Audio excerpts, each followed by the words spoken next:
Hi, Miss Uhall, and this is Q-Tip and some of my goats, and we're going to read chapter 21 of Charlotte's Web.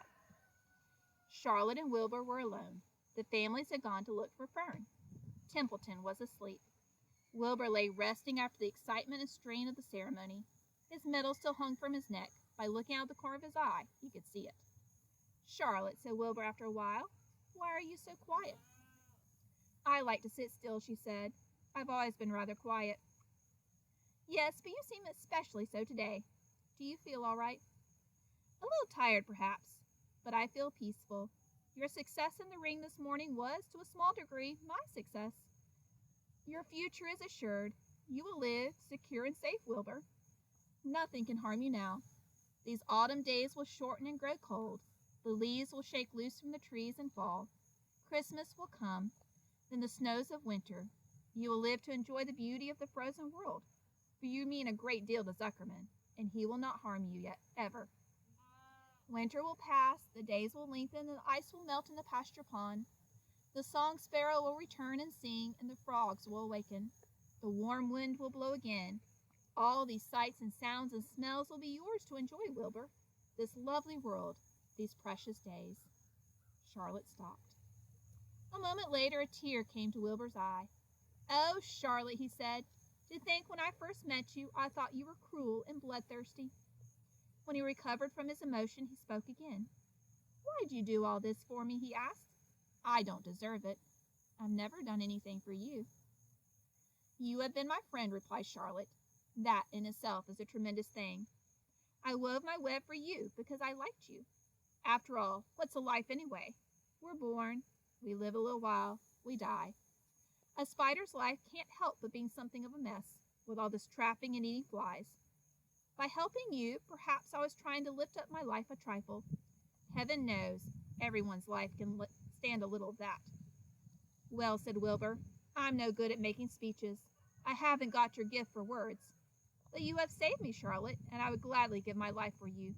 I really would. I'm sure you would, and I thank you for your generous sentiments. Charlotte, said Wilbur, we're all going home today. The fair is almost over. Won't it be wonderful to be back home in the barn cellar again with the sheep and the geese? Aren't you anxious to get back home? For a moment, Charlotte said nothing. Then she spoke in a voice so low Wilbur could hardly hear her words. I will not be going back to the barn, she said. Wilbur leapt to his feet. Not going back, he cried. Charlotte, what are you talking about? I'm done for, she replied. In a day or two, I'll be dead. I haven't even strength enough to climb down into the crate. I doubt if I have enough silk in my spinnerets to lure me to the ground. Hearing this, Wilbur threw himself down in agony of pain and sorrow. Great sobs racked his body. He heaved and grunted with desolation. Charlotte, he moaned. Charlotte, my true friend. Come now, let's not make a scene, said the spider. Be quiet, Wilbur. Stop thrashing about. But I can't stand it, shouted Wilbur. I won't leave you here alone to die. If you're going to stay here, I shall too. Don't be ridiculous, said Charlotte. You can't stay here. Zuckerman and Lurvy and Jarnt Abel and the others will be back any minute now, and they'll shove you into a crate and away you'll go. Besides, it wouldn't make any sense for you to stay.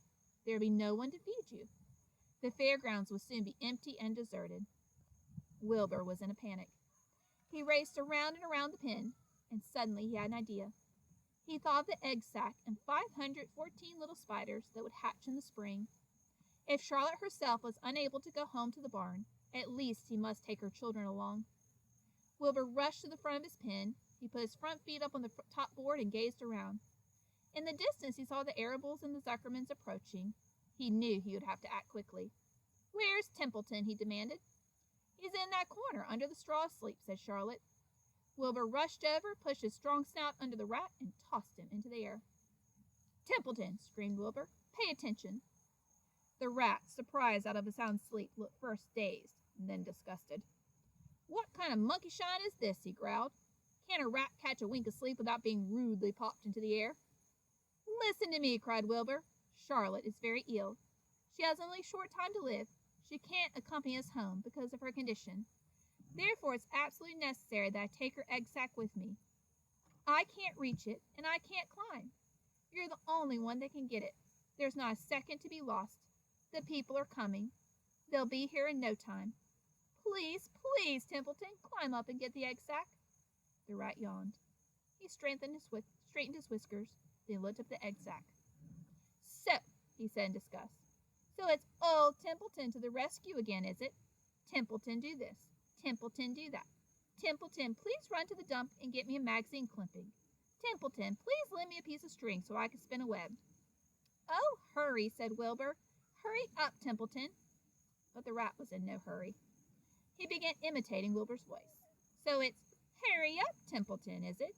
Ho, ho, and what thanks do I ever get for these services, I would like to know? Never a kind word for old Templeton. Only abuse and wisecracks and side remarks.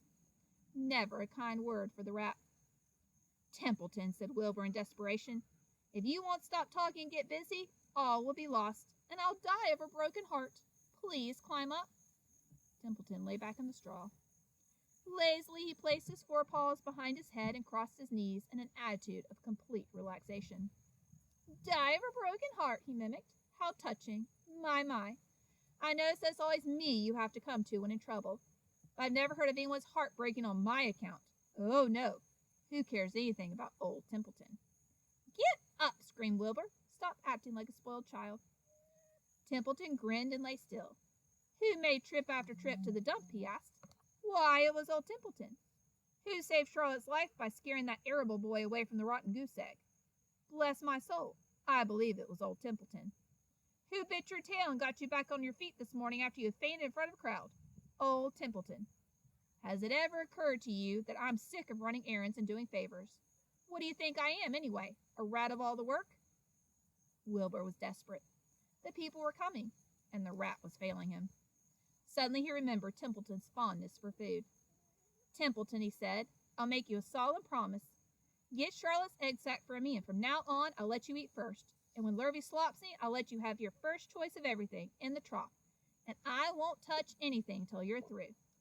The rat sat up. You mean that, he said. I promise. Cross my heart. All right, it's a deal, said the rat. He walked to the wall and started to climb. His stomach was still swollen from last night's gorge. Groaning and complaining, he pulled himself slowly to the ceiling. He crept along till he reached the egg sack. Charlotte moved aside for him. She was dying, but she still had enough strength to move a little. Then Templeton bared his long, ugly teeth and began snipping the threads that fastened the sack to the ceiling. Wilbur watched from below. Use extreme care, he said. I don't want a single one of those eggs harmed. A thought that's in my mouth, complained the rat. It's worth a cotton caramel candy. But Templeton worked away at the job and managed to cut the sack adrift and carry it to the ground, where he dropped it in front of Wilbur. Wilbur heaved a great sigh of relief. Thank you, Templeton, he said. I'll never forget this as long as I live. Neither will I, said the rat, picking his teeth. I feel as though I've eaten a spool of thread. Well, home we go. Templeton crept into the crate and buried himself in the straw. He got out of sight just in time. Lurvy and John Arable and Mr. Zuckerman came along at that moment, followed by Miss Arable, Miss Zuckerman, and Avery and Fern. Wilbur had already decided how he carried the egg sack. There was only one way possible. He carefully took the little bundle in his mouth and held it there on top of his tongue. He remembered that Charlotte had told him that the sack was waterproof and strong. It felt funny on his tongue and made him drool a bit. And of course he couldn't say anything. But as he was being shoved into his crate, he looked up at Charlotte and gave her a wink. She knew he was saying goodbye in the only way he could, and she knew her children were safe. Goodbye, she whispered. Then she summoned all her strength and waved one of her front legs at him. She never moved again. Next day, as the Ferris wheel was taken apart and the race horses were being loaded into the vans and entertainers were packing up their belongings and driving away to the trailers, Charlotte died. The fairgrounds were soon deserted. The sheds and buildings were empty and forlorn. The infield was littered with bottles and trash. Nobody of the hundreds of people that had visited the fair knew that a gray spider had played the most important part of all. No one was with her when she died. Hope you enjoyed this reading of chapter 21.